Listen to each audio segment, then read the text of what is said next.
30-day cosmic exploration of astrology. And we've got some upcoming transits that wanted to be spoken about today. A lot of this is intuitive. So I don't really go too forward into the astrology. I just, I meditate. I process the energy of what wants to be spoken about since this is a 30-day exploration. And there's a lot happening in the month of June. So if you guys are here, thank you so much for being here. I'm really appreciating your energy. And again, I'm working with new technology. So I'm playing, with the tech. Here we go. Can see myself a little better here. And I'm just, allowing myself to explore through this conversation, the astrology. And again, it's in a new streaming platform. So I'm doing it to multiple, platforms at once. Again, Gemini efficiency. And as I was contemplating the energy and where the transits are moving, where energy is transiting or moving into, the thing that came to me, well, first couple of things that I wanted to speak on was the upcoming full moon in Sagittarius that we have on June 11th. And then we also have an ingress of Jupiter going into Cancer, which Jupiter changes signs every 12 months. And so it's been in Gemini for the past 12 months. And so with Gemini, again, we look at the archetypical energies. Gemini is all about data information. If you're looking at the house system, it rules the third house, which is ruled by Mercury. And we know that Mercury has been in Gemini and will be ingressing into Cancer as well. Mercury's the mind. So for those of you who've been exploring working with the AI technology and working with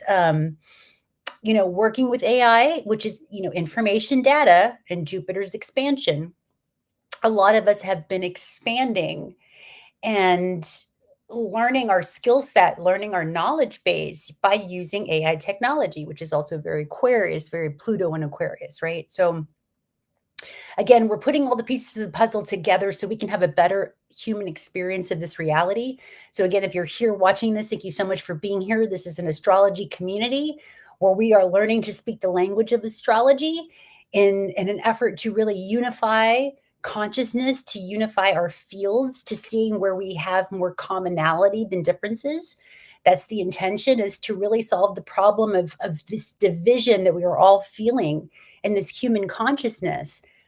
Through opinions, through, my information's correct, yours is wrong. We're going through this whole system as we are exploring.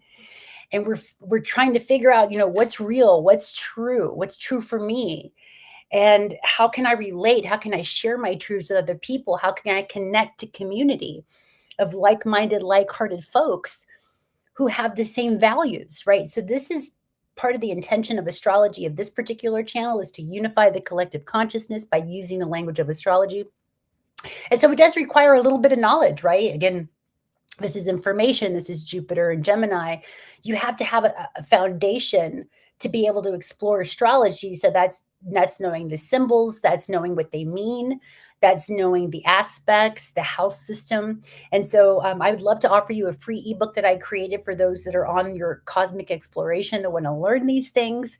So just reach out to me, livzenastrology@gmail.com, and I'd love to send that to you. Also, if you want a free copy of your birth chart, I can also send a PDF. I work with Astro Gold, the program Astro Gold, where it can come up with all kinds of chart configurations. So if you want a copy of your base beginner chart, I'd love to send that to you as well. So you can get a good foundation, again, on the language of astrology, so that we can start speaking these things in a clearer, more cohesive way.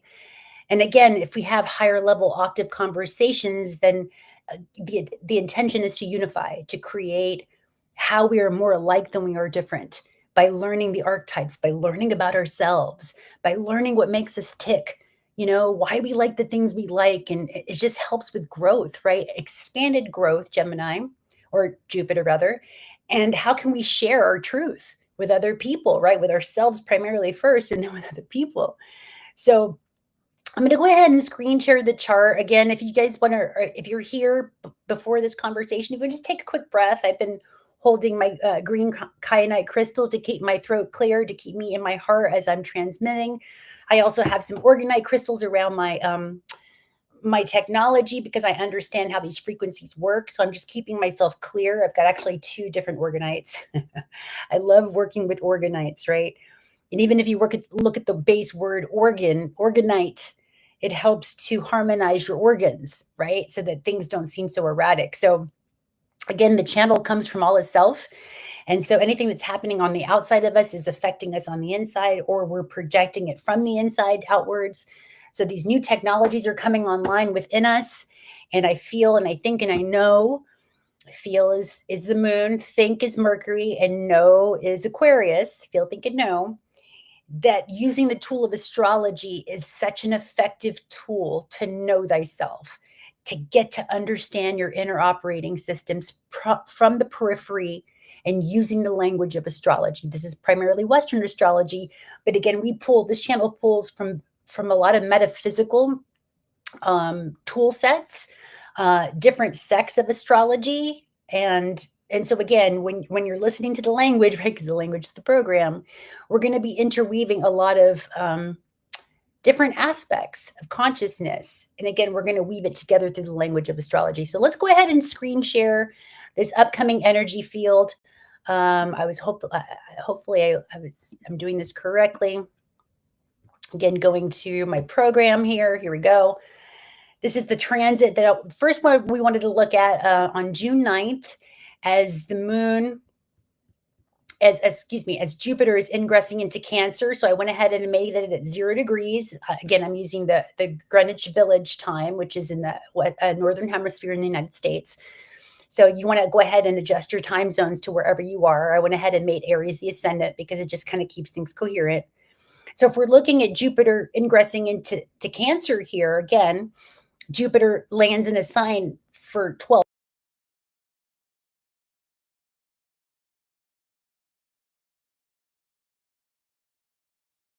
It rules Sagittarius. And before, Jupiter was founded, Neptune was the co-ruler Sagittarius. So Neptune rules Pisces. And before they discovered Jupiter, it was Neptune, right? So we know it's a very spiritual type of energy when we're looking at Jupiter. It's where we really go to the highest octave version self, right? Jupiter is what's considered the benevolent planet because it's the largest, what we've been told. We've been told about Jupiter. Again, this is the archetype. Since it's the largest planet and it has the most gravitational pull, whenever there's asteroids or things that are outside the periphery that might actually harm the planet, Jupiter, because it's the biggest, will actually pull these exterior asteroids and comets and things. Again, this is the story that NASA is telling us about our exterior. But and so that's why Jupiter is considered a benevolent, right? Because it actually helps save the planet because of its gravitational pull. It's so big, it pulls the debris away from our planet that would otherwise harm our planet, right? So think of like meteor things, and so Jupiter helps with that. And so that's why Jupiter is considered the benevolent, right? So with Jupiter ingressing into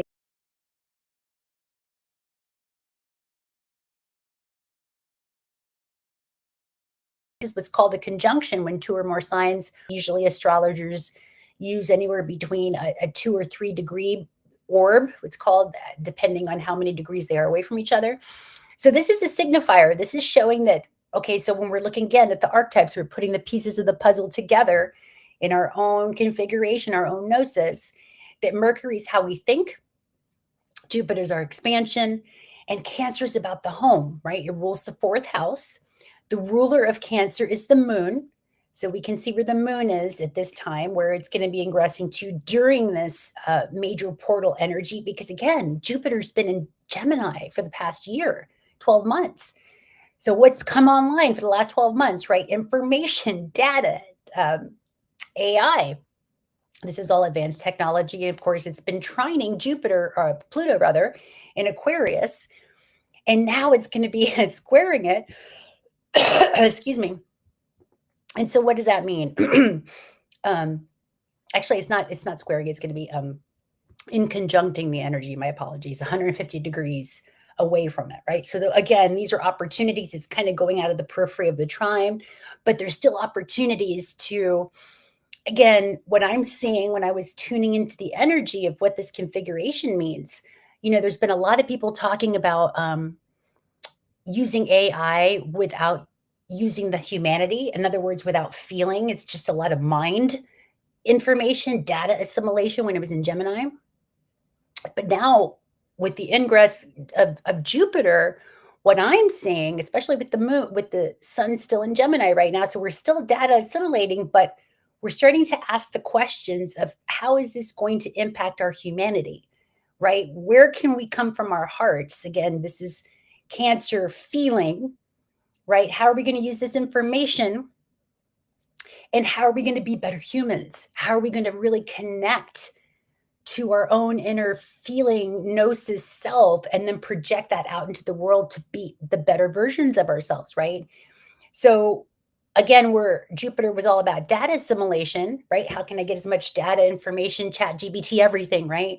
Some people are even using chat GBT to ask their spiritual purposes and to ask how to, work with their relationships, right? Relationship dynamics. So there's been a lot of different queries or prompting, we call, right? Prompts on how to be a better human, right? How to be more efficient, um, how to do things quicker, right? To get that article written quicker or to, assimilate. I'm looking at all the different industries that are being affected by this. And things are just happening, processing so quickly. But the questions we need to be asking ourselves is, are we moving so quickly in data assimilation that we're losing our human connection, our humanity, how we feel? What do we feel about this technology? How is it going to be impacting our systems, our social structures, our friendship circles, right? Are we learning to be more community driven and more connected? Or is this actually all this data assimilation creating more division and separation, right? Just because we think we know something doesn't mean that we have integrated that knowledge into wisdom. And so when it's in Jupiter, what I'm seeing with this configuration of Cancer into Jupiter is time to feel, right? So we've been assimilating all this data, knowledge, information, but then what do we feel about what we have learned, right? So this is the integration point that I'm seeing that humanity, we may not have gotten right in previous incarnations, right? In previous structures. Excuse me, guys. I've got this cough that I'm still working through. I've got the allergies here in Kentucky. I'm still learning how to manage this. So pardon me if the cough is loud. But again, coming back to, you know, will our technology surpass our humanity? Right. And we've heard different storylines before. If you're following the Atlantean story or the Lemurian stories, the stories of how possibly our technology surpassed our humanity and it created destruction, right? It created a nexus of possibly a cataclysmic event. We know there's been cataclysmic events on this planet, depending on where you source your information. Up to six major cataclysms have affected the planetary energies, and how much of that was induced by our technology? We don't know, right? As we're starting to come back line with the technology, the forgotten technology. Look what's going on with the Giza pyramids, right? And with what they're finding underneath the pyramids. And they're starting to expand because we have more tech now that's being released, which I feel has already been here, but they're starting to implement it into the civilian world. And they're starting to connect us to possibly lost civilizations, more advanced technological civilizations that maybe their humanity, um, their technology surpassed their human connections, right? So maybe this time around, this circle around the wheel, if you will, of time. And again, astrology is a program that's studying the archetypes, which again, once you understand the system, you can change the whole system, but you got to learn it first. And so maybe this is what we're learning. We're learning how to integrate technology with the technology of our heart, with our inner knowing, with our compassion, right? It's not about, we keep saying this repetitively over and over and over. It's not about the destination, it's about the journey. And it seems like with technology and AI, we just want to hurry up and get it done, right? Make it faster, warp speed, which is great if you're in a vessel that can handle that. I'm thinking of Star Trek, right? When they would go warp speed and they were in this vessel, this ship that could handle that.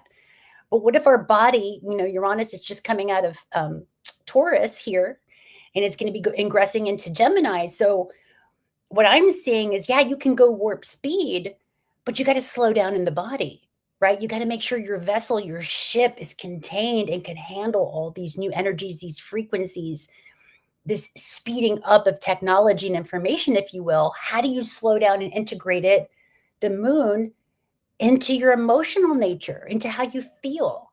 Just because you can do something does, these are the questions. Should we be doing this, right? Where's our moral compass?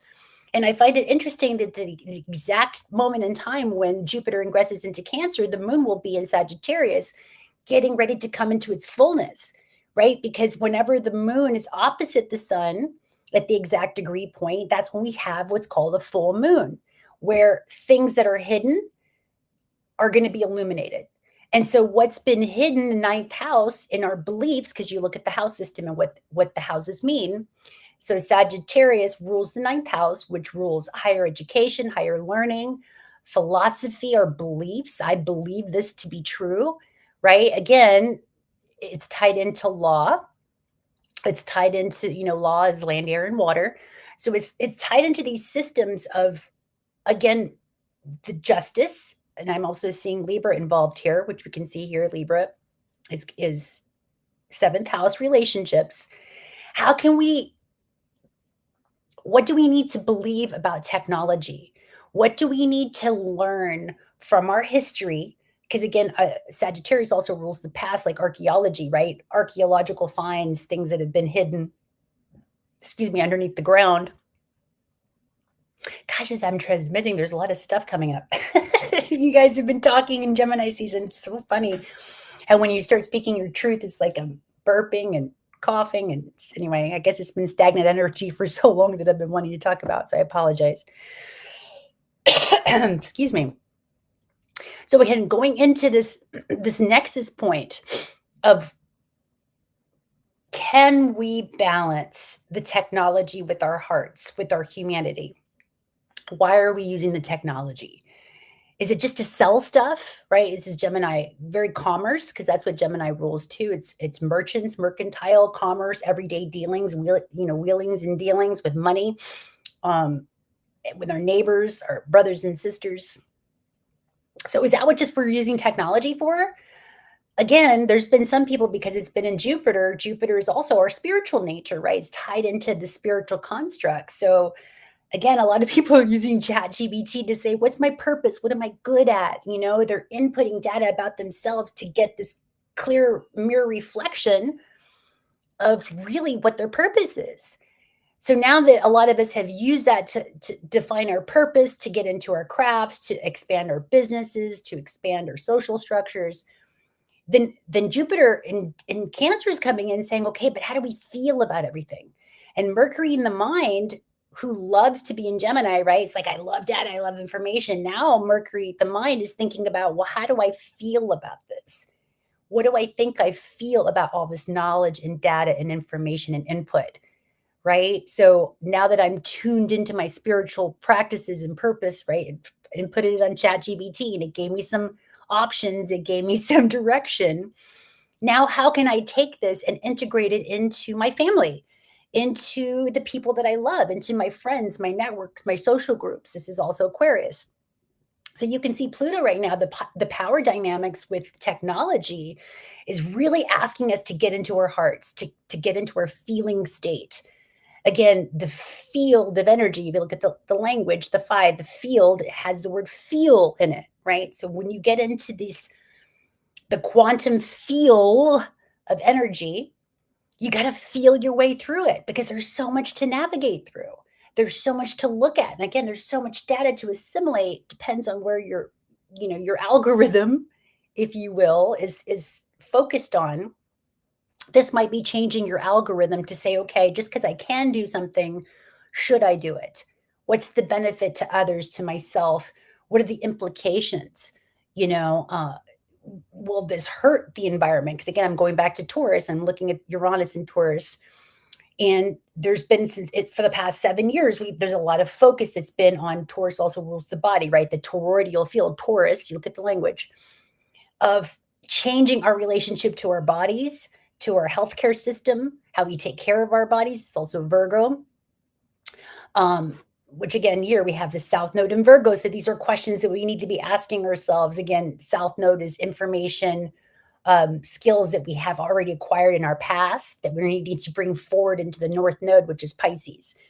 So how is it relevant about, our food, our health, our financial systems, and how we need to bring this to our spiritual practices, right? To Pisces, how we can help all of humanity, and not just humanity, all sentient beings around us, wherever you think they are, whether you think it's the planets up above, or it's the oceans below, or the extraterrestrial, extra Earth that's beyond the ice walls, whatever you think, whatever your belief is. Again, this is also Sagittarius. So let's look at the exact fullness here too. So you can see here in the system, I can go forward or backwards. So I'm going to be going to the exact full moon, which again, it'll be at 19 degrees or 20 degrees rather, it looks like. So let's take a look. I love doing this because it also puts it in perspective of time clock. So you see here 20 degrees, the 2-0, right? Polarity, balance. 2 is duality. So now you can see where Jupiter, it's at 19 minutes. Mercury's at 4 degrees. So they're still within an orb. They're still talking to each other. They're still a conjunct. So again, aligning our spiritual values, how we expand with our thoughts and how we feel. And so Sagittarius might be asking, because it's in the 9th house of belief systems, are you still in alignment to believe what you thought, what you felt was true? And again, these are early constructs that we learned in early education, Gemini. What we were taught in early education, is it still true for us today? Just because our parents taught us something, again, 4th house foundation, just because I learned something in early childhood, does that still apply today? Does that belief still hold true today for who I am now? As we all grow and evolve and change, just like our charts do, are your beliefs still in alignment with where you want to go, where you want to expand, Jupiter? And we're here to really rebuild the family structures, right? The foundation, because 4th house is all about foundation, family, the energies that are familiar. This is all the lingo, you look at the language, family, familiar. Just because it's the energy we're used to or what we thought we knew, where is that going to have to be maybe deconstructed to be reconstructed? So this full moon is going to illuminate, again, this is happening June 11th. So there's this time portal window that we're entering between now, the 9th and the 11th, of a deep cosmic conversation. New frequencies are going to be experienced with Jupiter moving and ingressing into a new frequency with Cancer. So this also might be notions about expanding the home, how to feel more secure, what brings you more safety, security, home matters. I'm even looking at the bigger collective of energy, the housing markets, and how people are living together and how they're getting back to the root system, right? So maybe using technology. I'm thinking of like AI printed buildings, right? And starting to integrate with Taurus and Uranus, using things in a new way. I'm thinking of hemp, right? And these plants, because Ceres, which rules the harvest and the grains in Aries, we're going to collectively come up with new ideas. We're going to be moving forward and really initiating, because Aries is about initiation. It's about starting new projects, a cardinal sign. So we might see ourselves expansion of, again, I'm seeing 3D printing houses, new ways to do housing, new ways to live together in community, because right now, the matters of security, of finance, which also is ruled by Venus, right here is in Taurus. And this is another thing we can talk about, because there's so much astrology you could talk about. Venus likes to be in Taurus. It's at home in Taurus. It rules Taurus, right? So they get along very well. And in the 2nd house, it's about money matters. So we might have new inventive aha ideas, ways to live together, ways to build family structures that are affordable, right? That are affordable for everybody, that help all of us to live more securely, because Taurus likes secure. And with Venus, that's going to be the focus, right? How can what you take action on, and it may be taking action on how you use technology to create a more secure foundation future for all of us, especially your family, your root system, going to your roots and going and working with the earth in a different way. So I'm going to go ahead and stop sharing here so we can talk a little more. Again, I apologize for the coughing. It's a lot that wants to be said, but these are just some of the aspects and conversations and maybe questions to look at as we are exploring these bigger topics, as we are expanding our consciousness, again, using the language Gemini in a way that brings more coherence, that ignites more questions. Because again, the better question you ask is the better quest you go on, the quest I on. And I think of also too, like we're avatars playing this video game, right? Then we go on certain quests. And so again, it's not about the destination, it is about the journey. So while we're speeding up in consciousness and traversing, going super fast, the way to counterbalance this is to slow down, to be in your body. Uranus has been teaching us in Taurus for the last 7 years how to be in our body in new ways, right? To go out and ground and to be with nature and to maybe work with plant medicines. And I'm not always talking psychedelics. I'm talking about, hibiscus or nettle or, rose hips, right? So just again, imbibing with different frequencies of the earth to help you slow down and put you in your body to realize that this is a process. We are in process, South Node in Virgo. Everything's a process. From the moment you eat something, it goes down your throat and then it begins the digestion process, right? So everything in the body is showing us we are in process. And it's not up to us to speed it up, right? Because why would we want to do that? We will warp our system. We will warp our body. You want to go warp speed, that's fine, but you got to slow down the body so the body won't get warped and distorted. Does that make sense? Again, we're living in a paradoxical realm. And so when you can resolve the paradoxes within yourself by knowing that what is and what isn't exists simultaneously, welcome to duality and the poles of existence. You have the South Pole and the North Pole holding the frequencies, and then the South Pole and the North Pole, they have different temperatures. And I'm thinking this too, right, with the Northern and Southern Hemisphere. I'm here in the North and getting ready to go into summertime. But in the Southern Hemisphere, they're having a different experience, right? The opposite experience, the polarized experience. They're going into the winter months. See? So even in our reality, we're telling ourselves these stories. We're seeing how opposition energies coexist. And how do we wrap our gnosis around these duality, first and foremost, but then the polarizing energies that if you're still thinking in this or that, then you're still on one side of the pole, right? But if you can ask, maybe reframe the question, what's right about this? And how can it be this and that? By recognizing that both has to exist simultaneously, but just in different frequencies, different degrees, if you will, which is what astrology speaks on when we're looking at the chart, right? Things exist in degree points there. Again, this is the language, this is the gnosis. This is the activation using language Gemini season while the sun is still in Gemini, to maybe reframe the words, hear it in the higher octave way that it's spoken on, the frequency in which it's being emitted. And again, emit is time spelled backwards. So we're really, slowing down our time, slowing down our body as the emitting frequencies are speeding up. Again, this is the polarizing nature of this realm, the duality that exists simultaneously. So this is just a cosmic conversation that wanted to be talked about today as we are getting ready to have these really potent energies and the framework and where the astrology wanted to be looked at from this channel. So if you want to tune in tomorrow for another cosmic conversation as we are exploring this 30-day cosmic conversation of energy and looking at it from different peripheries every day, again, igniting the conversation, intending to build community, to expand the language, and to really anchor in that all is self. It's all you. And this is just the periphery of how this particular channel wants to expand that and to share that. So thank you so much for being here. Thank you for playing. I will see you tomorrow for some more astrology talk, some more gnosis. And, again, if you want that free PDF or if you want that free ebook that I have, if you want to study astrology more, just reach out to me. I'd love to send that to you. It's free to you. And if you liked any of the content and you want to expand your knowledge of astrology, I invite you to please like, subscribe, share.